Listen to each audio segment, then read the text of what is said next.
inquire into such accounts, then such doubts must be resolved in favor of the former, unless Congress lifts its fingers to reverse the general absolutely confidential nature of bank deposits. We can hold Justice liable because he believes in all good faith in the absolute confidentiality deposits. It is argued by some, however, that confidentiality will provide a safe haven for grafters and corrupt publicly conceal their ill-gotten wealth as dollars, never to be repaid. They say that the Chief Justice is wrong to adopt the view of foreign deposits, and that therefore he must be convicted. Danger that corrupt officials may escape discovery. Let us not mistake the Chief Justice's interpretation for the possibility of its abuse. In this case, that the non-inclusion of certain bank accounts was tainted with any malice, what we have here is a situation where the Chief Justice, consistent with his practice, assumed that his reliance on the letter of the law.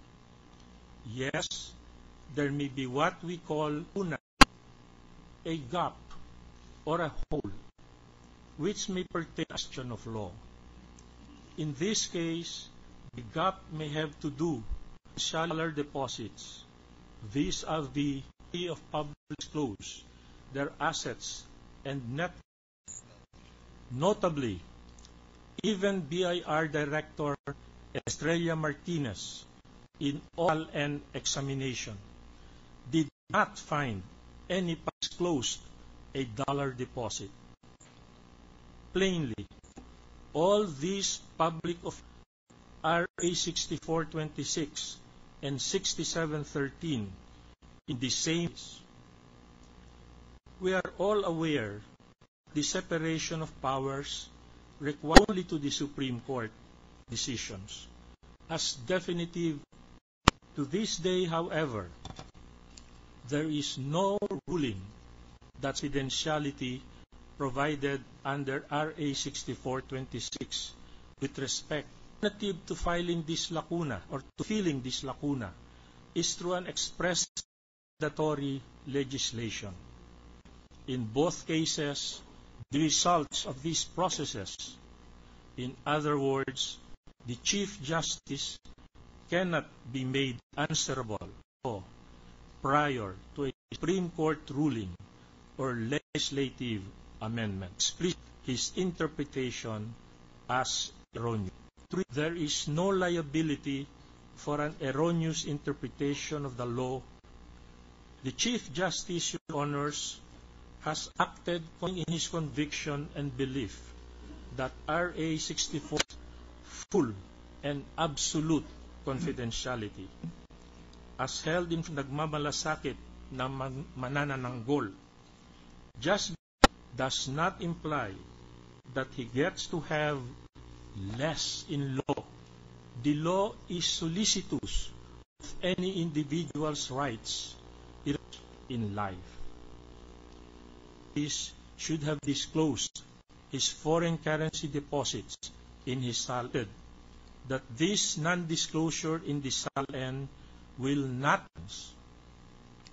Section 2, Article 11 of the Constitution, the President, the Vice President, the members of the Supreme Court, the members and the Ombudsman may be removed from office on impeachment, culpable violation of the Constitution, treason and corruption, other high crimes, betrayal of public trust. Indicates that the impeachment and convictions should be based on nothing less than high crimes. It's abominable because it is an act of disloyalty to our country of 12 years and 1 day to death, penalized by 6 years and 1 day to 12 years. Graft and cruelty of not more than 10 years. Betrayal of public trust in the Philippines must also be based on a serious crime, with, for certainly, the high government wealth. Article 2 of the Articles of Impeachment accuse ever exempted the Supreme Court justice, are not actual end. The remaining issue is whether the non-disclosable violation of the Constitution and alone that the peso holdings or deposits of the Chief Justice peso accounts do not belong to him, but are either owned or held in trust for Basa Guidotti enterprises or as part of the common fund, based on the basic principle that what he does not get, that he cannot be held liable. His dollar accounts were not included. Violation of the Constitution committedly or in good faith or through similarly, the Chief Governance explained that betrayal of public a certain degree of perversity, category of this impeachable officially, what the Constitution commands. It must be of the same words, not is therefore respectfully submitted that the failure to disclose in the amount to an impeachable breach of trust is only a fine not exceeding 5 years. The matter of penalty for non-disclosure, RA 6713 itself provides a corrective measure under Section 2. There is no violation of law where the law itself provides all that needs to be done is to call the attention of the public officer. This is the remedy to punish him, much less to remove him from office. Pursuant to the separation of powers, are hoping that it will act independently. Regrettably, we have witnessed and read the articles of impeachment was principally under justice removed in support and awesome powers to interfere in the impeachment proceedings to oust the Chief of the Supreme Court. For example, the Secretary of Justice threatened with impeachment. The Land Registration Authority then falsely listed for alleged properties of the Chief Justice. The Bureau of Internal Revenue divulged social income tax and commenced investigation of the Chief Justice family. The AMLAC looked into the bank accounts of the Chief Justice without a predicate. The Ombudsman exaggerated and testified that the Chief Justice ate accounts and $10 to $12 million in deposits. The Commission on Audit purchase of the Basa Guidotti property after 11 decadence of their actions imply a conductor. Such department, in order to undermine the judicial department, is clearly intended to control the latter department. Effective checks and balances under a tripartite government system. Under the Chief and the Supreme Court are impediments to reforms sought by him. The President aims just and make the Supreme Court subservient to his whims. It is our fervent hope to lend its assistance to this plot.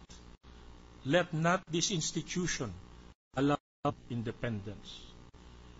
During the time of U.S. President Franklin, the similar situation occurred. After being repeatedly rebuked by the Supreme Court, a peeved Roosevelt wanted to undermine and is seeking to create additional positions in the U.S. Supreme Court so that members. In refusing to pass the amendment, Senate wrote in its report, and I quote, "Let us, in words that will never be disregarded by any such, declare that we would rather have an independent a court that will dare to announce its honest to be the defense of the liberties, that out of fear or sense of obligation to their passion, approve any measure we may enact of the judges." Finally, the case of the Chief Justice, without reference to the fundamental right to the presumption of innocence, we have